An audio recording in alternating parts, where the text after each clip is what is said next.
इसका मतलब ये है कि ये बहुत ज़बरदस्त आदमी होगा। हाँ, जब आप इसका एटॉमिक मॉडल पढ़ोगे ना यार, आपको एकदम फील आ जाएगी, इतने कमाल साइंटिस्ट लगेंगे, आपको प्यार हो जाएगा इनसे। ठीक है, बोहर्स एटॉमिक मॉडल शुरू करते हैं। तो देखें, रदरफोर्ड साहब ने बोला कि जो एटम के सेंटर के अंदर है वो न्यूक्लियस पड़ा हुआ और इलेक्ट्रॉन उसके अगल बगल गोल गोल घूम रहा,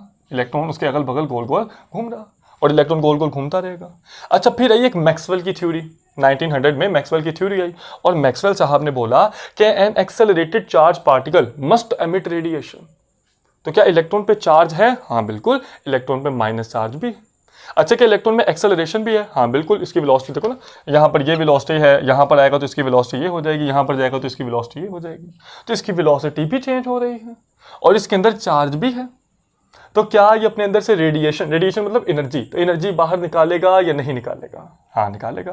पुरानी थ्योरी तो यही कहती है कि अपने अंदर से एनर्जी बाहर निकालेगा।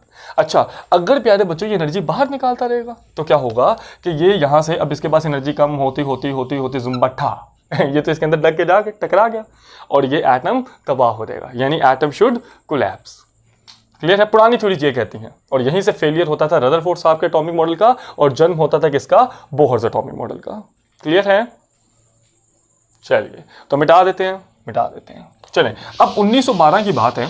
1912 में बोहर साहब ने रदरफोर्ड साहब के इंस्टीट्यूट को ज्वाइन किया एज ए डॉक्टरल रिसर्च, वहां पे ज्वाइन किया और 1913 में उन्हीं का मॉडल फेल करके अपना मॉडल पेश कर दिया 1913 में। अब इन्होंने बोला कि आप पहले हम धीमे धीमे थोड़े आसान पॉइंट समझाएंगे, उसके बाद मुश्किल से मुश्किल चलते जाएंगे। जैसे पहला पॉइंट इन्होंने बहुत आसान बोला, इन्होंने बोला electron revolves around the nucleus in circular orbits। बड़ी खास बात। अब आप कहोगे सर ये तो उन्होंने भी बोला था। हाँ बिल्कुल, उन्होंने भी बोला था। इन्होंने कौन सी नई बात की? नई बात जो की अभी हम बताते हैं।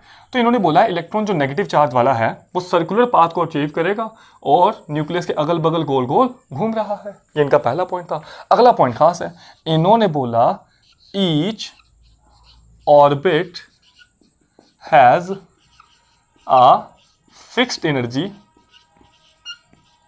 That is quantized. और अभी आपको इसी पॉइंट से फील होगा Bohr's atomic model, that is quantized. अब इसका मतलब क्या देखें, इन्होंने बोला इलेक्ट्रॉन इसके अगल बगल गोल गोल घूम रहा।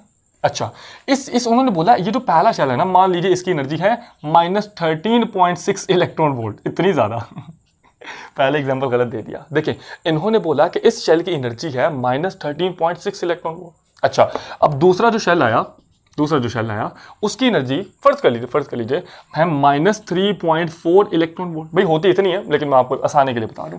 और जो थर्ड वाला शेल उसकी एनर्जी है -1.5 इलेक्ट्रॉन। अच्छा, इन्होंने बोला कि हर एक ऑर्बिट की एक खास एनर्जी है, एक फिक्स्ड एनर्जी है। यानी देखें, यहां पे एनर्जी कितनी है -13.6, अगले की कितनी है -3.4 और थर्ड वाले की कितनी है -1.5। यानी देखें, इन्होंने बोला कि इस शेल में, इस ऑर्बिट में रहने के लिए एनर्जी -13.6 ही चाहिए। समझे बात को? देखें, अगर मेरे पास यहाँ पे चेयर्स लगी हैं तो मैं एक काम करता हूँ, मैं बोलूँगा ये जो पहले चेयर्स पे जो बच्चे बैठे हैं यहाँ पे सिर्फ 90% वाले बच्चे बैठे हैं, उसके जो पीछे वाले वहाँ पे 80% वाले बैठे हैं, उसके जो पीछे वाले हैं वो 70%। अब तो जो पहली रो में आके बैठेंगे वो सिर्फ 90% वाले।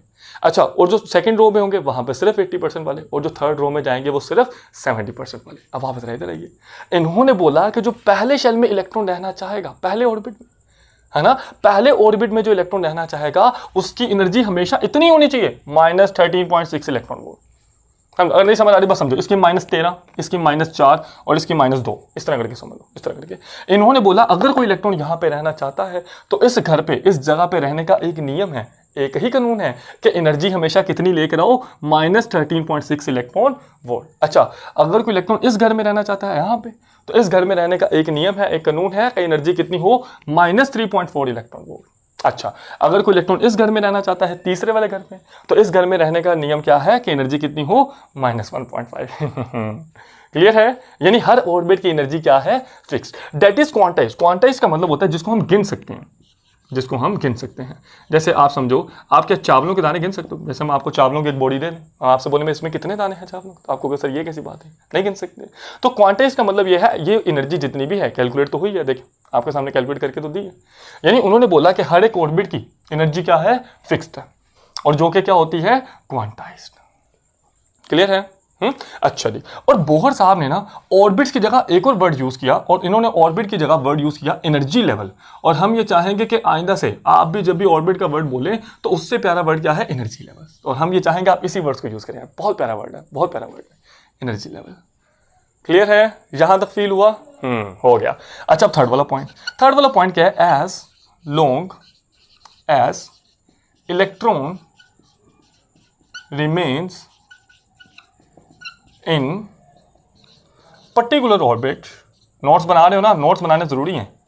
नहीं सर, हम नहीं बना रहे, हम तो सिर्फ किताब से पढ़ेंगे। कोई बात नहीं यार, पढ़ो सही, किताब से पढ़ लो। As long as electron remains in a particular orbit it does not radiate. Radiate समझते हो ना, रेडिएट यानी रिलीज, बाहर निकालना।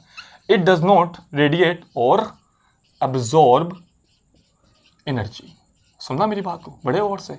इन्होंने बोला कि जब तक एक इलेक्ट्रॉन, फर्ज कर लो ये वाला इलेक्ट्रॉन, इस इलेक्ट्रॉन की एनर्जी कितनी होगी, -13.6 इलेक्ट्रॉन वोल्ट, क्योंकि इस घर में रहने का नियम यही था ना, -13.6। अगर ये बोला कि अगर ये वाला इलेक्ट्रॉन जब तक इस जगह पर है, जब तक अपनी इस जगह पर है, अब ना तो ये एनर्जी बाहर निकालेगा और ना ये एनर्जी अब्जॉर्ब करेगा। अच्छा, मैक्सवेल की थ्योरी क्या कहती थी? मैक्सवेल की थ्योरी कहती थी भाई साहब कि अगर इलेक्ट्रॉन यहां पे गोल गोल घूमता रहेगा, घूमता किस में टकरा के, न्यूक्लियस में टकरा जाएगा, क्योंकि ये अपने अंदर से एनर्जी बाहर निकालेगा। इन्होंने बोला ना ना ना ना ना, इन्होंने बोला जब तक इलेक्ट्रॉन यहां पे घूमता रहेगा, ना तो एनर्जी बाहर निकालेगा, ना ये अब्सॉर्ब करेगा। समझे? इन्होंने बोला हैशटैग नोट में लिख लेना। क्या नीचे यहां पे नजर आ रहा है? एक दफा चेक कर लें। हाँ, शुक्र है आ रहा है। तो हैशटैग नोट। इन्होंने बोला क्लासिकल लॉज, क्लासिकल समझ तो ना, पुराने जमाने की, classical laws of electromagnetism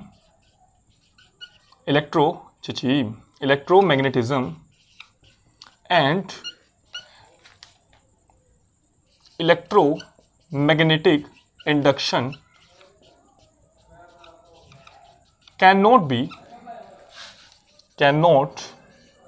be applied 100% on atomic level. अरे बहुत बड़ी बात कर दी इन्होंने। बोला जो आपके पुराने लॉज हैं उनको आपने एटॉमिक लेवल पर लगाना ही नहीं है।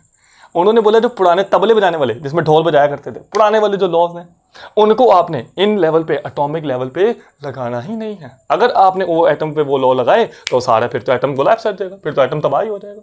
बहरहाल इन्होंने बहुत बेहतरीन एक्सप्लेनेशन दी थी, वो तो हम अभी आपको बाद में बताते हैं। क्लियर है? मिटा दूं? चलो मिटा देते हैं। चलें, यहां तक समझ आया? अभी सवाल यह है कि क्या इलेक्ट्रॉन कभी बाहर एनर्जी निकालते नहीं है? हाँ, ये इलेक्ट्रॉन कभी एनर्जी अब्जॉर्ब भी नहीं करता है, बाहर भी निकालता है। अभी हम समझाते हैं कैसे। अच्छा जी, देखते हैं। चलें,